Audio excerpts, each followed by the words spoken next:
Hello, social media. Lady Amelia here of DannyAmelia.org. Please check out our website and connect with us on all our many social media networks. They're all listed there at our website. And be sure to subscribe to our YouTube video. We have lots of videos out there just for you. If there's not a topic there for you, let us know and we'll put a topic out there for you. The YouTube channel is youtube.com/the letter C Marriage Talk TV ORG. Look forward to hearing from you. Thank you for all the likes, comments, and sharing. Continue to share our videos so others can enjoy what you're enjoying. Well, last week we discussed Chapter 7, Communicate, and the importance of communication in every relationship. Communication is important in life. If you want to be successful in life, you got to learn how to communicate effectively. This week, we're discussing Chapter 8. We start every chapter with a quote and we end with an exercise. The quote for this week's chapter, "Please forgive me," is the title of Chapter 8. The quote comes from Dr. Gary Chapman and his wife, and Jennifer Thomas. It says, "I'm sorry for the way I spoke to you. I know it was loud and harsh. You didn't deserve that. It was very wrong of me, and I want to ask you to forgive me." That is the quote for Chapter 8. Please forgive me. There's power in those words. Please forgive me. Learn how to say I'm sorry. Please forgive me. There will be times in your relationship where these words would seem hard to say. Oh my God. Oh, that pride gets in the way and you just can't even form your lips to speak those words. It's like, can you see the words coming out of my mouth? No, because you're afraid to say them. You must get to a point where you are willing to say them in order to save the covenant.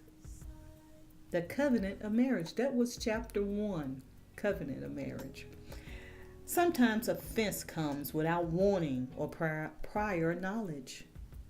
And we know what happens when we get offended. We take the word off and the process is ended. That growth, that maturing process is ended when you get offended. During those times, please forgive me will always be the correct response. Ladies, we are the great communicators. It's sometimes much easier for us to be able to communicate with our spouses, and they need that. We complete one another. Marriage covenant, as I said in Chapter 1, we're exchanging our weaknesses for their strengths, their weaknesses for our strengths. When they're weak in communicating, we know we're the better communicator. We got a greater responsibility to communicate with them. So the Lord deals with me a lot when it comes to apologizing, even when it's not my fault. As I teach my husband all the time, 95% of the time it's not my fault. However, I have to be the bigger person because I'm the greater communicator. And I have that responsibility to ask him to please forgive me, to love him through it, because we know love covers a multitude of sin. So we have to be able to say, please forgive me. I'm sorry if I made you feel this way. I'm sorry that you received it this way. It wasn't what I was trying to say, baby. You got to be the one to love them through the situation. And that love will cover a multitude of sin. And that love will bring them to the point of saying, oh, wow. It will open the door, open their heart to God to minister to them and show them their part. Show them where they missed it. But you have to be the bigger one, ladies, and communicate effectively. Swallow your pride and talk. Love on them. Love them through it. So, the exercise for Chapter 8, Please Forgive Me. List areas where you need to go to your mate and apologize. That can be so hard. But trust me, ladies, it can be done.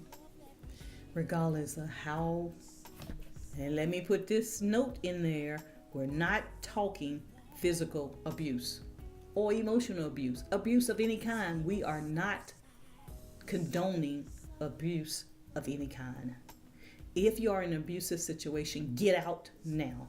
Call authorities. Find a safe haven. Get out of the situation.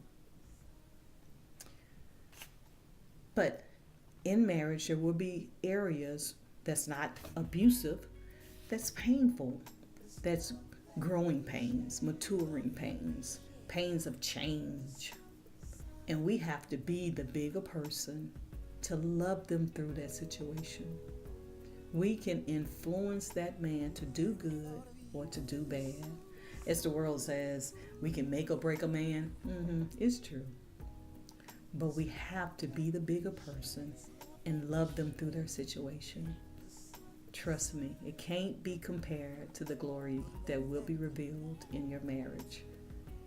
When God gets the glory out of perfecting on a continual basis your marriage, those that see it will see God in you and in your marriage.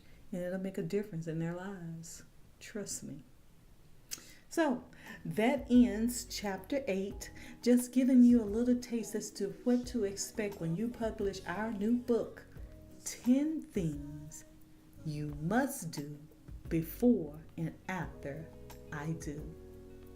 Thank you for joining us. We look forward to seeing you back here next week at MarriageTalkTV.org. Listen to our YouTube. Subscribe. The contact information is below. If you need us, have questions regarding the material that we have shared, contact us. We're here for you. Thank you for joining us. We'll see you next week. Bye-bye.